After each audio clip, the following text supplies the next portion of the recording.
One thing I would like to start with a question. Do we in Iceland, do you think we need a new constitution? I think we do. This is, of course, a personal view, and I always look at things from a European perspective, and my background is quite different than in Iceland, so that explains maybe why I have a slightly alternative approach to legal thinking, I might say. I think concerning constitutional reform, for instance, there are several things that we should talk about in this society. And for instance, I believe that law and politics should work together. They work hand in hand. In my field, European law, it is a never-ending process. The European Constitution, let's say, it has been reformed in the last 20 years at least 5 times. Just to give you an example, so usually law looks to the past. It is like the application of rules, predetermined rules to facts, and politics wants to change the world and looks to the future. And sometimes there is like an abyss between these two disciplines. And in European law, we are very used and educated to not to describe the law that it is, but to advocate for change, to look for the future, so that we think always, and this is something that the Dean of Paris, when I was studying there, told me, Elvira, nobody wants to hear where it is. We want to look, how do we build it for the next 10, 15 years? So we should not be afraid of crossing between these two disciplines. Then another thing I think we should take into account is that we should always be critical, and that not only we might need new law and a new approach between law and politics, but also we might need new methods of interpretation or different methods of interpretation, because we can pass the most progressive law concerning, for instance, non-discrimination in the world, but if the judges interpreted it in a very, very restrictive way, we are not going anywhere. And I think the best example, and I can't criticize it because I am a Catholic, is the interpretation of the New Testament by the Catholics. Just because Jesus Christ didn't choose a woman apostle to follow 2,000 years ago, the Pope and the Catholic Church says, no, women do not have that possibility. They cannot be priests. Which, when you say this in Iceland or in a Protestant country, it sounds ridiculous. Some people, including my parents, would be very, very offended if I mentioned this to them. But here is the same thing. Do we have to be prisoners of the past? Cannot we interpret law looking to the future and looking for equality and justice? Because that is sometimes what is happening, that there is some legal schools of interpretation, one of them, for instance, the legal positivism, where you just look at the letter of the law and you forget about the results. And this is something that the Romans described as maximum rule of the law can lead to the maximum injustice, summa ius, summa injuria. And then, yes, because I think it is obvious to us, and the discussions we're talking about this before, I have also been very, very educated to take into account what is law, what is the law of the laws, and to remember that it is not only legality, but also morality, ethics, and legitimacy. That if the 3 pillars of the law, they don't stand together, it is not law. And then you go into other kinds of abuses and misuses. And for instance, in Spain, because we have a history of civil war and 40 years of dictatorship, we learn philosophy a lot, 2 years, one at the beginning, one at the end, and we learn concepts that might appear like radical here in Iceland, but we study concepts as civil disobedience. When do the citizens can say, no, thank you?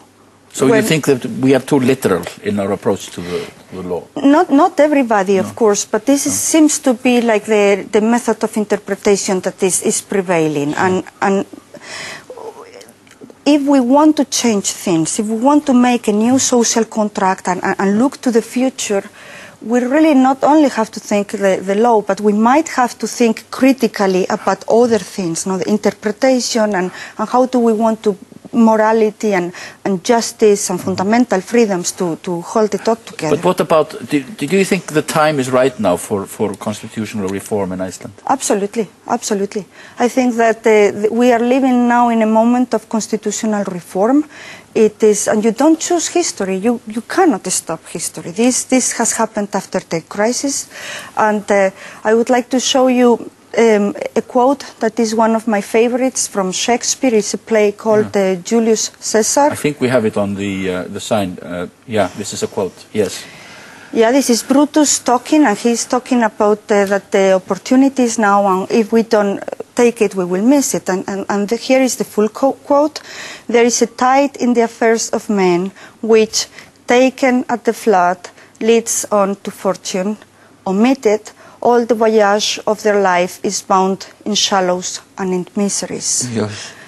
And this is very pretty because it is true, the Greeks also thought like that sometimes in history, in the history of humans, but also societies, there is these moments where if you sail with this wind, you will maybe reach Ithaca and come home, but if you miss it, you finish somewhere else. So I think this moment has arrived, and we should really just not resist to it, because the more we resist, the more we will suffer in a crisis. What is a crisis for me? It is when the world that we have created, or we imagine that we live, suddenly it is clear that it is a completely reality, physics, whatever, imposes itself, and then the whole thing crumbles. And we have two choices.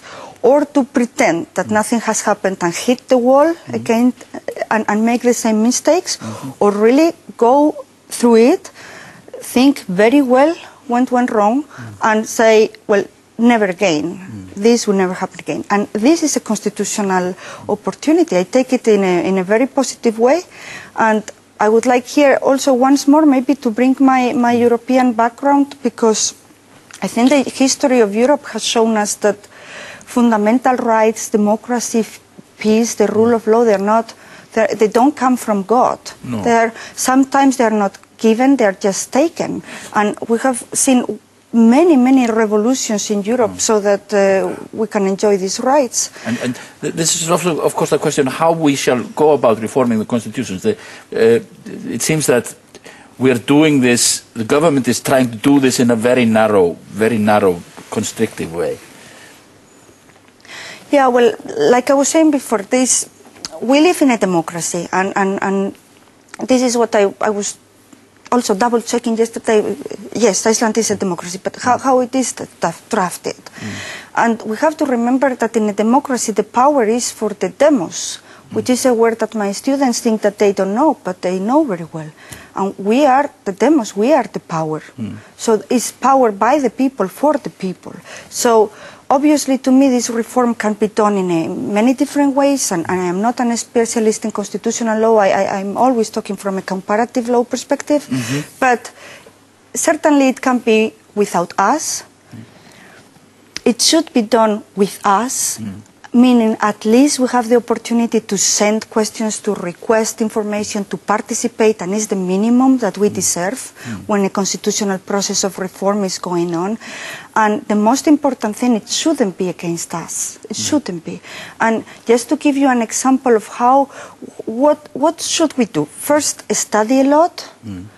Read very carefully what is being proposed and ask the proper questions, because sometimes if we don't ask the proper questions, then we will not reach the point. And when you compare, for instance, the constitution from Spain and Iceland, I was checking yesterday property rights.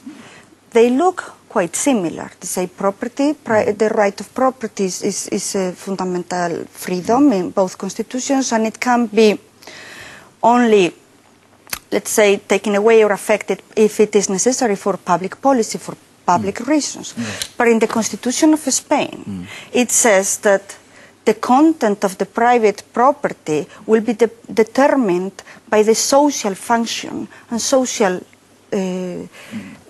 the social values and the social end of it. So it is clear. This is a debate that took place in the society, how much we protect property rights. We protect them until the needs of the society, because they are super values. So these, for instance, are things that I say, well, we can change some laws here and there, but these debates have to take place in the society. Yes. What kind of rights do we want?